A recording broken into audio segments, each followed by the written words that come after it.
Hi, thanks for joining me on Wilderness with Monty. I'm excited because I'm coming to you for the first time this year from the beautiful shores of Lake Tahoe. And I wasn't sure, I've been holding off on coming because I wasn't sure what the snow scene was going to be like. I mean, it's still going to snow this week, I think, and it's April. But when I was driving in, I thought I was going to have to turn around and snowshoe into Emerald Bay or something because there was so much snow driving in on this road. I'm right up from Sand Harbor, which is about a couple miles down the road there.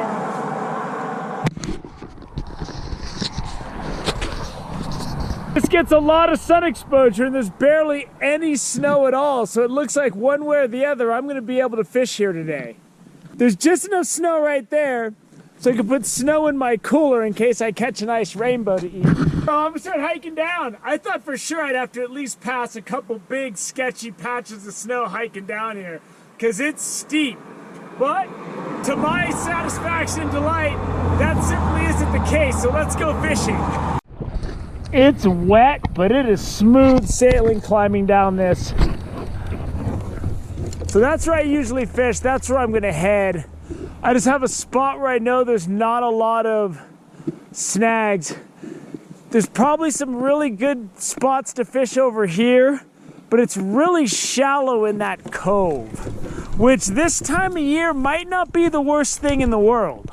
And the lake level's really high. So where am I gonna go? I don't know. So why don't I stop speculating and go see what it looks like? The first couple of years I fished Tahoe, it was way lower than this. This has to be like the highest it's been in a while, like decades, because the snow in the high country hasn't even really started melting. And this is something I usually just walk across. And to make this lake rise, you got to bring a lot of water in. So I'm curious to see how big it gets. One thing's for sure, the Truckee River is going to benefit greatly for fall and winter fishing. This is officially as high as I've ever seen the lake. I think this place I usually fish is underwater. Actually, no, it's not. With a couple of rocks, I think I can do this. It's all eerie and foggy out here. It just looks like a perfect situation for big fish. But as most people know, looks can be deceiving. And I might not catch anything. But I'm set up here. I'm willing to wait it out until it gets totally windy and stormy, which it might later.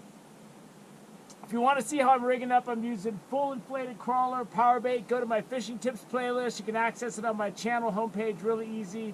I now have it prominently displayed, my playlist. And you can see everything down to the hooks I'm using. How I rig up, whatever you want to know. As far as spots go, I have a Lake Tahoe shore fishing playlist. And my experience is, get to the lake where there's public access and at least 10 feet of water, and you should do okay. Because, you know, when you come down to these spots, it's hard to find a place where you can fish. Like, I have this set up, I set up these rocks. This is one place you really want to have your rod secure because in the blink of an eye, your rod will be gone. You could be sitting right next to it, and it'll be gone if you get like a big 20, 22-inch rainbow that just takes it. And you're talking to a guy that's lost 2 fishing poles. So that clip I have on my fishing tips playlist for make sure your rods are secure, that's not just something I think about. That's something that I've done. I've lost 2 rods in my day. And I tell the story of them both, I think, on that video. But for this lake, I have 2 reels, 2 inexpensive, like $20 spinning reels, where I have 8-pound tests because the boulders can be brutal. Especially if I'm using an ultralight 5-foot rod on this rod and a 5'6", it's hard to keep the fish out of the rocks because there's boulders everywhere. And I was going to fish from high up there because there's less hazards if you hook a big fish, because if a fish goes behind this big rock to my left, you're going to see some shenanigans. I don't want any shenanigans. I want to chill and fish. But if I did do that higher spot, you gotta shimmy down to the water, and it's just too many steps when you're trying to have the fish. So if this is available, I'd rather do the safer and then deal with the big fish if it comes down to it. I've already looked around, so what I will do if I have a big fish that's gonna be running, that's not something on this kind of shoreline you wanna figure out on the fly. You kinda wanna go through a rehearsal, kinda like a fire drill before you do it. So, bait's in the water, I'm chilling, I'm rolling out my sleeping pad. It's gonna be a nice day of relaxation. Will it be a long day or a short day? That's up to the fish. So let's see what happens here. Something's tapping my power bait. Come on, buddy. He's there.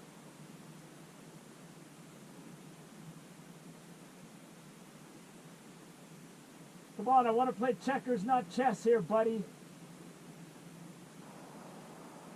He went away.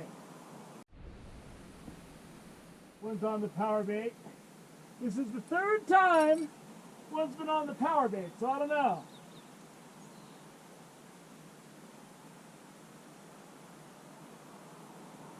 He's there. He's picking it up and dropping it. There he goes. There he goes. There he goes. I need fish to stay to the right.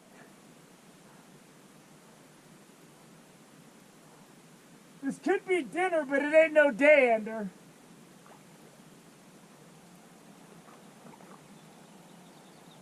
So if the fish go left, I gotta deal with this big boulder.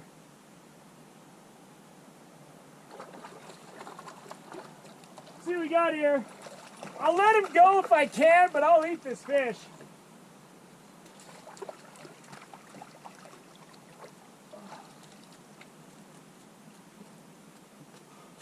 See what we got.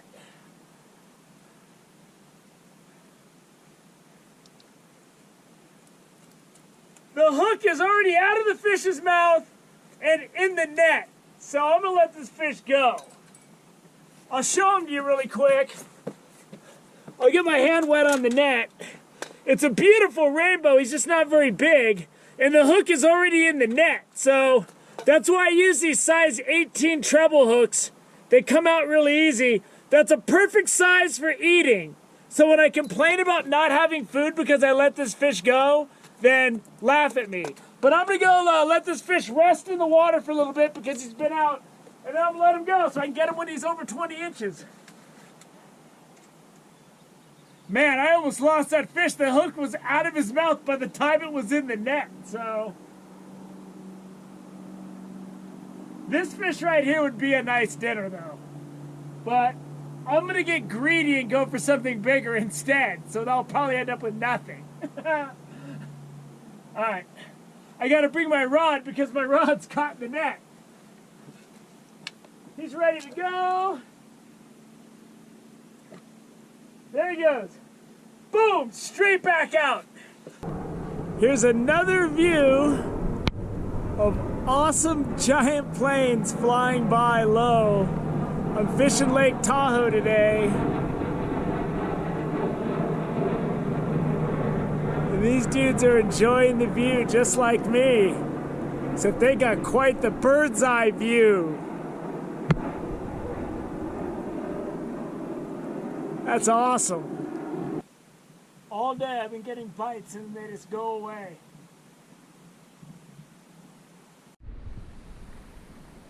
Look at all the contours in the bottom, and it's just like the boulders. It's almost like the boulders right there along the shore are what it looks like out there, and then it drops off even deeper. So there's giant boulders, and I wonder if when your bait's close to a boulder or in between two boulders and a fish swims through and sees it, is that what is good, or is it good when it's on top of one of the flat boulders and it's in the wide open? It's impossible to know. I just know I'm not getting anything big today. Here, let's see if my polarized glasses help. There you go. And I'm just up here trying to spot fish. Last time I saw one swim like right there. So if you're someone that likes to stand on the rocks and throw a fly fish or throw a lure, they come right up in to these boulders right close to shore. I'm just too lazy when I come to Lake Tahoe. I just want to lay on my pad and rest and wait for the fish to come to me. I kid you not, I've been standing up on that rock where I just was showing the water for like 2 hours. I stood there and watched it and didn't see anything. And then I just put the camera down, went up there and saw it was about a 16-incher, and it was just cruising by like, I don't know, 30 feet off the shore. And it's cruising pretty deep in the rocks. It's kind of cruising towards where my night crawler is. I hope it finds it. Start using your nose, fish. Now you know why I'm wearing waterproof pants and waterproof boots. The wind swell out there, there's just white caps, and the waves are crashing in.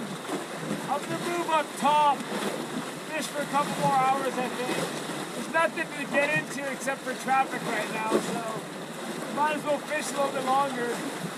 But Lake Tahoe can change just like that.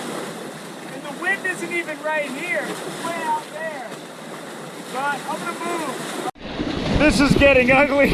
I'm trying to get my rods and I'm getting full on just blown away by the waves. So I'm gonna finish it up way up here. I was fishing way down there, but that's all getting underwater now. So if I hook something big,